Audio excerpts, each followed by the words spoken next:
Dans cette deuxième leçon, nous allons revoir les différents principes fondamentaux pour réaliser une feuille de style.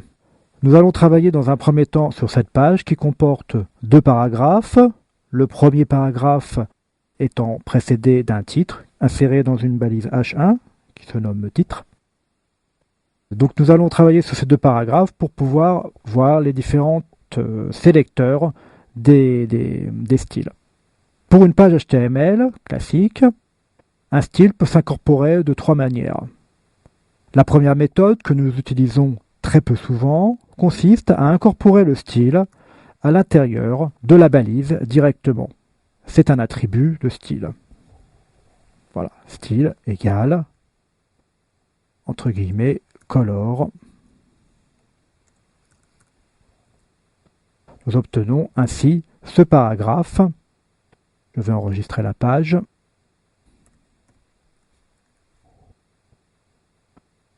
Ce paragraphe en rouge. C'est une première méthode qui consiste donc à écrire les styles directement à l'intérieur de la balise. Seconde méthode, bien plus utilisée aujourd'hui, consiste à incorporer les styles en haut de la page. Ces styles s'incorporent à l'aide de la balise style avec un type de texte CSS. Et nous réalisons ensuite une fin de zone de style. Cette zone de style doit s'incorporer à l'intérieur de la balise d'entête, head, et nous allons écrire les différents styles pour nos paragraphes. Pour accéder aux différents éléments de notre page, nous avons plusieurs méthodes de sélection. Nous avons un premier sélecteur qui consiste à réaliser un sélecteur type de balise. Donc, par rapport à nos paragraphes, j'écris simplement un P, puis une accolade ouvrante, une accolade fermante, et à l'intérieur de ces deux accolades, nous écrivons la propriété que l'on souhaite attribuer au paragraphe. Alors, une propriété simple est la propriété couleur que nous venons déjà d'utiliser. Voilà, du rouge. Ainsi, nos deux paragraphes sont à présent tous les deux de couleur rouge. Un autre moyen d'accéder à l'un des éléments consiste à ajouter à l'élément un identifiant, ce que nous avons fait tout à l'heure dans la structure de notre page. Alors je vais le nommer para 1 et à s'adresser directement à lui. C'est ce que l'on appelle un sélecteur d'identifiant. Pour réaliser un sélecteur d'identifiant, nous ajoutons le signe dièse, puis le nom de l'élément para 1. À présent, seul le paragraphe 1 sera de couleur rouge, l'autre restera en noir. Nous avons également la possibilité de réaliser des sélecteurs parents-descendants. Pour réaliser cela, je vais ajouter la balise que nous avons vue précédemment, strong, au niveau de ce texte, et puis la même balise au niveau du paragraphe suivant.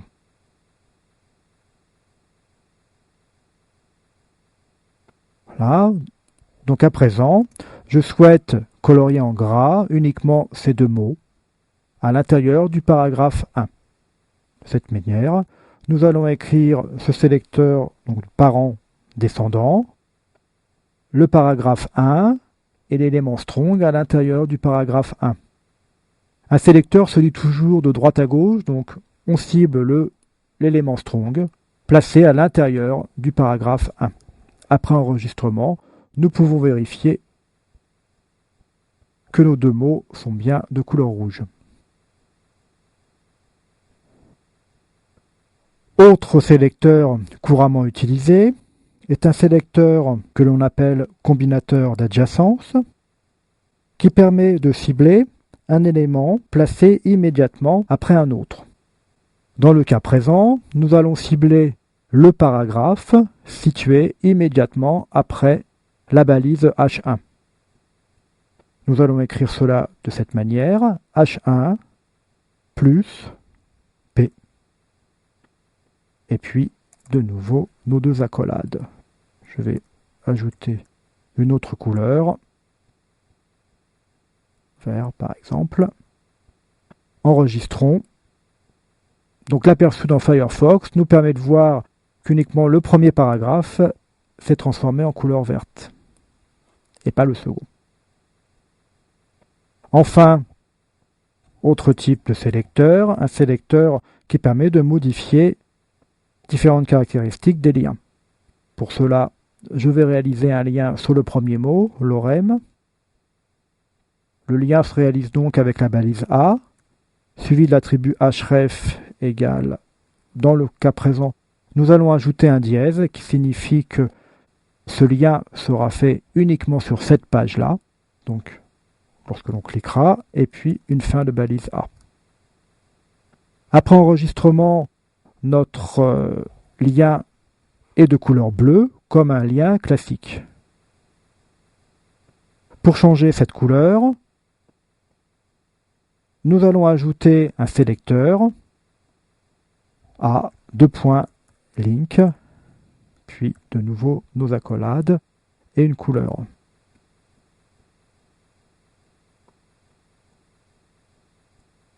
Je vais ajouter la couleur rouge.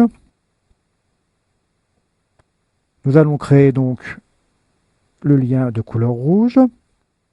Ce lien peut être également modifié lorsqu'il a été cliqué, donc lorsqu'il a été visité. De cette manière, nous allons écrire A visited. Pareil, une autre couleur.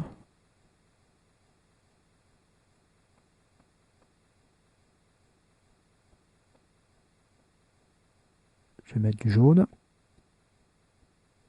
Nous pouvons également attribuer deux autres types de sélecteurs, qui sont le lien lorsque le pointeur de la souris passe au-dessus, donc A over, et le lien lorsque le pointeur de la souris clique sur ce lien, donc qui s'appelle A active.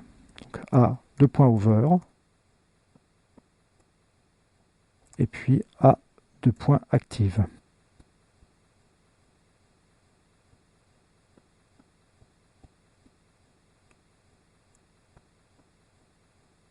Color. Je vais mettre une couleur verte. Et au clic, couleur bleue.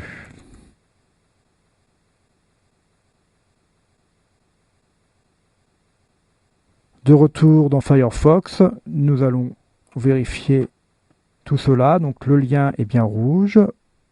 Il est en rollover vert. Lorsque je clique, il devient bleu. Et le lien, lorsque nous avons cliqué, donc lorsque nous avons visité la page, devient bien jaune.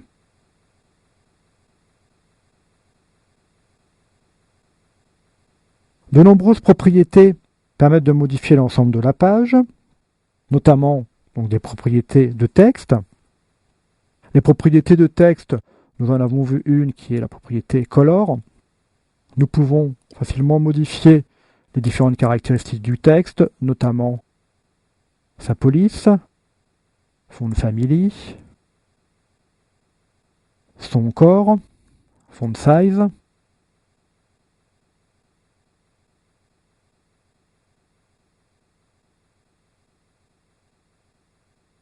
éventuellement sa graisse, font weight. Donc les différentes valeurs de graisse vont de 100 à 900, 900 étant un caractère gras. Nous pouvons également modifier la case du texte en utilisant une propriété qui se nomme text transform.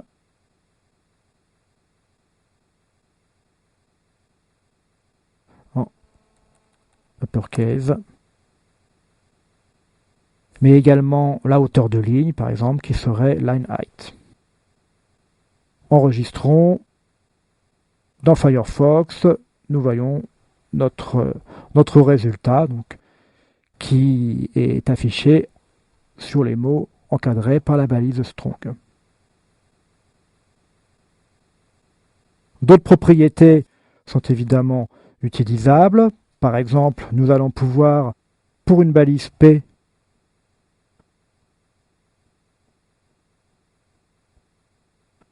lui attribuer une hauteur et une largeur.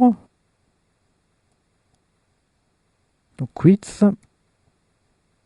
2.400 pixels, et une hauteur, 8.500 pixels. Nous constatons dans le navigateur que le paragraphe a bien pris les tailles que nous lui avons indiquées.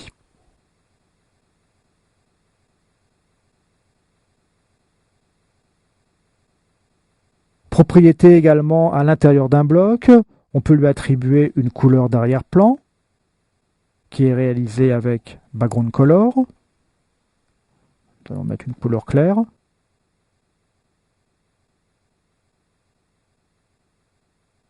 Tous nos paragraphes sont à présent de la même couleur.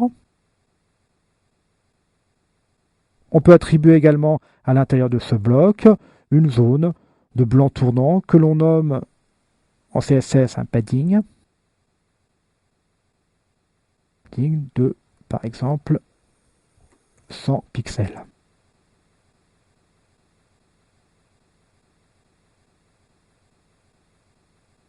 Nous pouvons constater que l'ajout du padding a augmenté la largeur de notre bloc. En effet, la propriété padding contribue à la largeur totale de l'élément. Donc, nous sommes en présence à présent d'un élément dont la taille n'est plus de 400 pixels de large, mais 600 pixels. Donc, nous avons un padding à gauche de 100, plus une largeur de 400 et un padding à droite de 100. Donc, on a bien un élément qui fait 600 pixels. Une troisième méthode donc pour réaliser une feuille de style consiste à incorporer une feuille de style qui est externe à l'intérieur de notre document. Pour incorporer une feuille de style externe, nous ajoutons la balise link avec l'attribut href égale et nous donnons ici le nom de notre feuille de style pour la lier à cette page. Nous ajoutons également un type, texte CSS, ainsi que l'attribut rel qui signifie que nous allons avoir une relation de feuille de style avec notre page. Style sheet. Nous fermons à présent notre balise link. J'enregistre. Nous allons créer à présent un nouveau document de type CSS que j'enregistre à côté du document actuel, donc à côté de ce document HTML. Je lui donne le nom précédemment inscrit, style.css.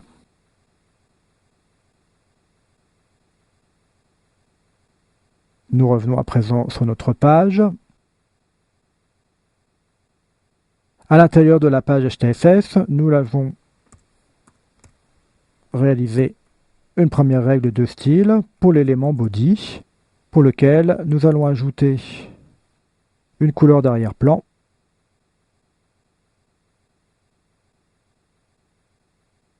grise. J'enregistre, je reviens sur cette page pour vérifier que la feuille de style a bien été réalisée. Nous avons bien ici un arrière-plan gris. Nous allons à présent réaliser quelques styles par rapport à cette page. L'objectif étant de présenter les différents sélecteurs de styles pour réaliser une telle page. Nous n'allons pas réaliser l'ensemble des règles de style de cette page. Deuxième règle de style que nous allons utiliser consiste à réaliser la méthode pour pouvoir centrer l'ensemble de cette mise en page. Cette méthode doit être placée sur l'élément qui s'appelle conteneur. Cet élément conteneur doit avoir une taille en largeur. La taille qui a été définie est de 960 pixels et elle doit avoir la propriété margin avec une margin automatique à droite et à gauche. Margin .0 auto. Nous avons ainsi une mise en page parfaitement centrée. Autre type de sélecteur avec d'autres propriétés, nous allons nous adresser à l'intérieur de cette page à tous les éléments H, donc au H1 ainsi qu'aux éléments de type H2. Je reviens dans les styles.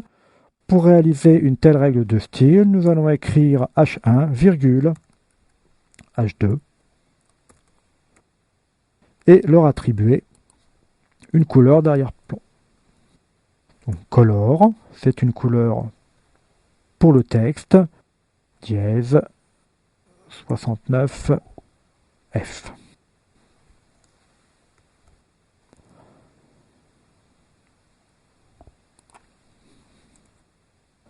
Nous allons à présent attribuer une couleur d'arrière-plan à tous les éléments.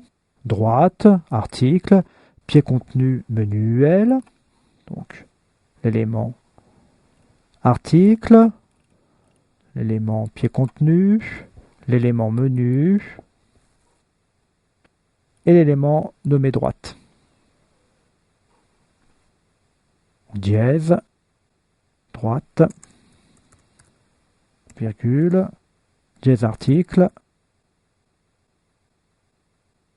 dièse pied contenu,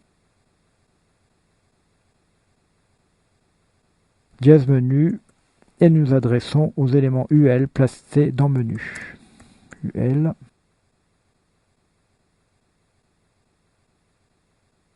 L'ensemble de ces éléments auront une propriété background color blanche.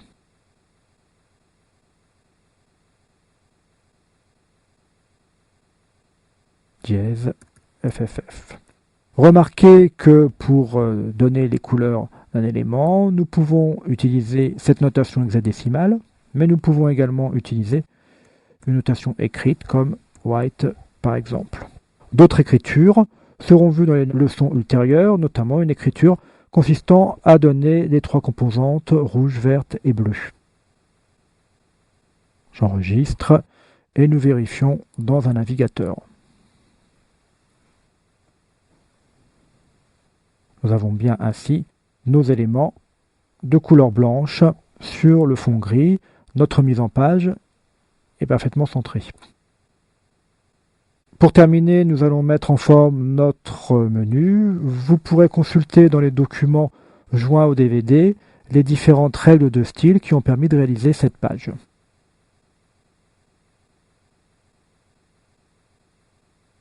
Style. Pour commencer, nous allons choisir le sélecteur dièse menu UL auquel nous ajoutons différentes règles pour pouvoir gérer l'ensemble de la balise UL. Il s'agit notamment de lui supprimer ses pustes, liste, style, type, none, de supprimer les marges et les paddings,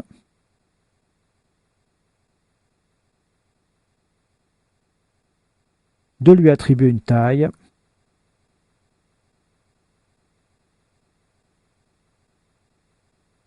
une hauteur,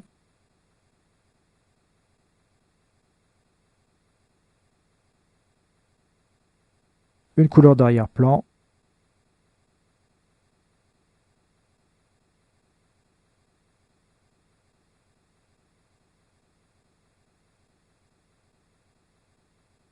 nous allons ensuite modifier la balise LI, dièse, menu, LI, pour lequel nous allons lui attribuer une propriété de flottant qui permettra d'avoir les menus les uns placés à côté des autres. Float left, point. Enfin, pour terminer, nous allons attribuer à la balise A, constituant notre menu, différentes caractéristiques qui permettront de lui donner les propriétés de bloc et de permettre de lui attribuer ainsi une taille en largeur et en hauteur. si nous regardons la structure de notre page HTML, nous constatons que nous avons ajouté une classe cellule aux différentes balises A. Cela permet en effet de créer facilement différentes propriétés pour les balises A. Dans nos styles, je vais créer à présent une nouvelle règle pour la classe cellule. Donc pour créer une propriété pour les classes, nous ajoutons un point, puis le nom de la classe, donc cellule.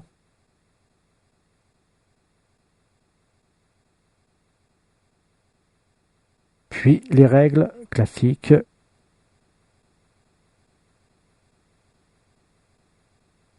Display bloc, permettant aux balises A de pouvoir leur attribuer une taille.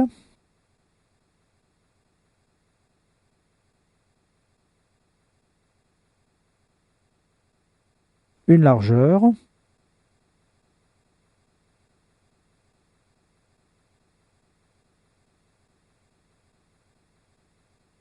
« 159 pixels.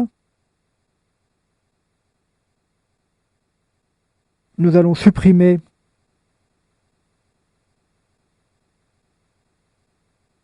les caractères soulignement de la balise A, texte décoration non. Et nous allons centrer les textes à l'intérieur de ces balises. Text line, center. Nous enregistrons et nous allons vérifier dans un navigateur. Voilà. Les différentes parties de ce menu sont bien placées les unes à côté des autres. Nous pouvons ajouter éventuellement une bordure sur la droite de chacun d'entre elles.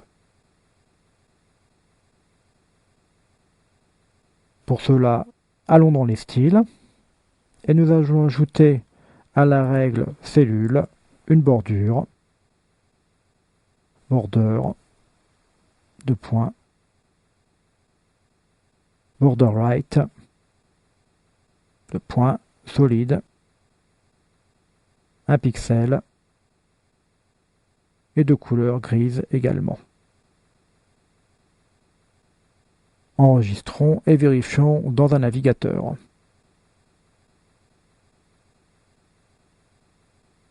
Là, notre menu a bien placé maintenant une bordure grise sur la droite. Les différents styles de cette page peuvent être consultés dans les documents joints au DVD.